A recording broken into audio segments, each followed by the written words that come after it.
Samantala, tiniyak ng Office of Civil Defense Bangsamoro Autonomous Region na sa pamamagitan ng sabayang earthquake drill, mas magiging handa ang mga residente sa Maguindanao del Sur sa oras ng sakuna. Silipin yan sa sentro ng balita ni Lian Bolongan.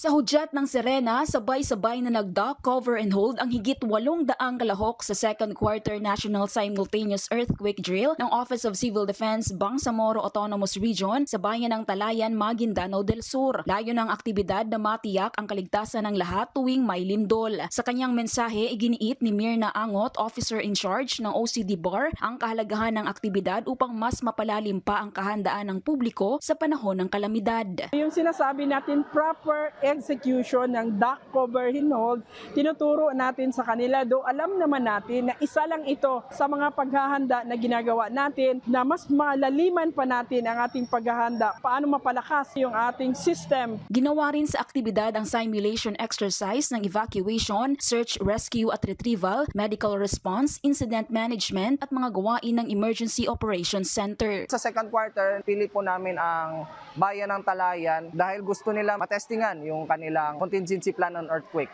as well as paano pa nila mapalakas yung kanilang preparedness measures. Tiwala naman ng OCD BAR na sa pamamagitan ng mga ganitong drill ay lalo pang mapalakas ang kahandaan ng mamamayan tuwing may emergency. Ito pong second quarter nationwide simultaneous earthquake drill ay isang napakahalagang aktibidad, lalong-lalo na po sa probinsya ng Maguindanao del Sur. Kailangan po ng ating mga kababayan kung saan sila po ay dapat maging aware at lagi pong prepared pagdating sa kung ano-ano mang sakuna, lalong-lalo na itong earthquake. Mula rito sa bayan ng Talayan sa probinsya ng Maguindanao del Sur para sa Integrated State Media, Lian Bolongon ng Philippine Information Agency, Soxergen.